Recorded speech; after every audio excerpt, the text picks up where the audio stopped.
Hey guys, Phil here, and today I'm going to be talking about why you should watch TNA at the moment. I mean, Impact Wrestling, not the other TNA.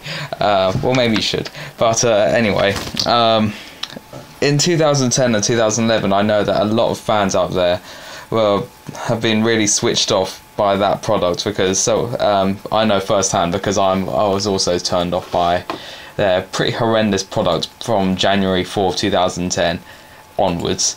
The EV2, basically just pushing all the old guys instead of the young guys. They just got pushed to the bottom while Hulk Hogan and Eric Bischoff were just on our TV screen for the whole time. So, but now that is all changed right now. Over the last 2 or 3 months or so, TNA have really upped their game and they have seen so much better than 2 years prior. So I'm going to give them about 10 reasons why you should be watching at the moment and why you are missing out big time if you are not. Number one, a better, deeper roster. When you compare that to the WWE roster, the TNA roster is absolutely amazing. I mean, it's got talent all over it, especially now that they've recently hired wrestlers such as Chavo Guerrero, Kenny King, and others. But if you just look at the main event scene, it is loaded with talent. You've got Austin Aries, Kurt Angle, AJ Styles, Christopher Daniels, Jeff Hardy, Mr. Anderson, RVD, Sting, Bobby Roode, James Storm, Pope D'Angelo Dinero, Samoa Joe. I mean, you've got about 10 main eventers already. I mean, that's just amazing. 10 people that could possibly win the World Heavyweight Championship. I mean, tomorrow. And they can all wrestle and they're all decent on the mic. I mean, the mid card, is talented as well. Oh, I forgot to mention Bully Ray, but the mid card is also talented as well. I mean, at least they've got some sort of personality, which I'll go on to. But basically, the roster is just so talented all round, and that it really helps the show. And number two is that the characters are dimensional. Again, when you compare it to, I'll try not to mention WWE too much in this video, but it's pretty difficult not to, because when you compare it to WWE, it's actually amazing how dimensional all the characters are. When you contrast it to the Big E, basically, all their characters there are all the faces are all just all love each other. I mean, John Cena loves Kofi Kingston, R-Truth, CM Punk, they're all big one happy family, all the faces, and all the heels all love each other as well. So it's basically just all faces versus heels. But when in TNA, it's completely different. Just because you're a face doesn't mean that you have to have all the face traits. A prime example is Austin Aries. He's a face, but he doesn't suck up to the crowd all the time. James Storm and Kurt Angle, I mean, they've got some friction now after last week's Impact, and they're both faces. And say Bully Ray and who's some other heel, Christopher Daniels. I mean, they're not bum chums either. Everyone's got their own agenda and everyone's gunning for the whole title. There's no friends in TNA Impact Wrestling. Number three, which is quite an important one to me, more realistic. Just basically all the storylines at the moment and just the overall presentation is just so much more realistic. When you've got the backstage cameras during interviews, I mean, it doesn't like traditionally in WCW, WWE, TNA before. All the backstage segments are all taken at a particular position, so a particular wrestler has to stand on one side of the room and then interview on the left, something like that. But in TNA now, which has like gone on for about a year, the camera is basically like hiding. The cameraman is hiding somewhere with his camera, trying to pick up like it's kind of like paparazzi really, and you kind of get the sense that they're not manufactured into an interview. You actually get to see the wrestlers as they are, like actual performers. And also in terms of storyline, the Joey Ryan storyline, that's really good in my opinion, because it's just so realistic. I mean, he went to the gut check audition, he got turned down, and obviously he's not happy about it because the fans, 87% of the fans voted for him, yes, and so he keeps breaking into the Impact Zone, basically causing trouble and mayhem, and that's a pretty realistic storyline in my opinion. Number 4, gut check and open fight night adds variety to the programming. Every month, TNA has gut check and open fight night, and just having them there is just raises the variety of the overall programming, and that's a big plus for me as well. So every show kind of feels a bit varied from the other, and that's good in the long run.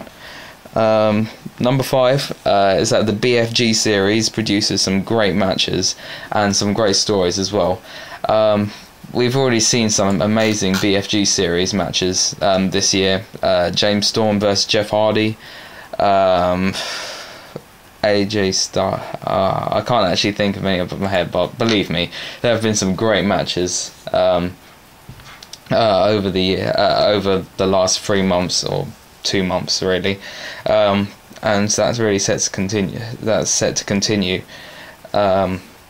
And when you've got all these talented wrestlers competing in the BFG series like Jeff Hardy, Mr. Anderson, RVD, Kurt Angle, I mean, you're bound to get good matches, aren't you? Which is in contrast to last year, where we didn't really have that many big performers in the BFG series, but now all the contestants are actually good enough to win it, other than maybe Magnus and Robbie E, but they're not ready yet. 6, the crowd is more energetic and louder than the fans in the Impact Zone. Even though they're in the Impact Zone, I mean, you don't really feel it really when they make that much noise. If you saw Slammiversary, which is a great event, the fans were just really, really loud, and they're so into it. And when you contrast that to WWE in St. Louis, you get what I mean. Number 8, the switch from focus to from the older talent to the younger talent, and this is a really big plus for me yet again. And a big improvement from 2010, because like I said, the camera was always on Hogan, it was always on, the band in 2010. In 2011 it was always on Sting and Mr. Anderson, but now they've completely shifted that focus gradually to the younger talent that we haven't seen that much before, which makes for great television, and obviously some variation in the programming, like Bobby Roode, James Storm, Austin Aries. I mean, they're all getting mega pushes really, and the older talent is doing a great job in putting them over as well. If you saw when Hulk Hogan gave his promo to Austin Aries, he basically called Austin Aries the best wrestler to ever live. I mean, the best wrestler he's ever seen in his life. And when you compare that to, say, 2010, you would have never heard that happen. And that's a big plus for all the young talent, and because obviously you need to push that younger talent in order to get a sustainable future. I mean, that's how Steve Austin came around, that's how The Rock came around, that's how Triple H came around. You can't just keep sticking to old guys, because in the future you're going to pay for the price, and that's what TNA are finally doing after long years. Number 9, they listen to the fans. A prime example, Austin Aries as a heel, X Division champion. The fans cheered him so much, and even though he was a heel, they still cheered him so much that basically the TNA were forced to turn him to turn him face, and he was so popular that they were forced to put him in the main event as well, because you just knew from day one he was a big fish in a small pond. And also they really just give the fans what they want generally. I mean, we've been crying out for, push beer money, push Austin Aries, do more interesting storylines, go live, go to the UK, and they've done that, and they're really reaping in the rewards now, and hopefully they can just continue to do it from now on. And finally, you can, which is really, well, it's just a general point, is that they are trying their damnedest to succeed. Unlike, say, the WWE, I mean, who are hardly putting that much effort into their product, TNA are doing everything, and everything that they can. They've refined their storylines. They've made sure everything in their storyline makes sense. It's just all the small things, really. They're looking for new avenues, how to make their product better, to listen to the fans, to go live. They've been wanting to go out, but obviously they don't have the money yet. They're also they're looking into making a video game, but no, they've had no success trying to find a maker at the moment. But you can just tell that they're trying their best to succeed, and that's a big plus for me. When you compare that to, say, ROH, they've kind of slowed down now, because their products has got that little bit stale at the moment. But now TNA are just putting full throttle on their product, and now you should be watching it right now, because you're seeing some of the best products, in my opinion, that they've ever put out ever.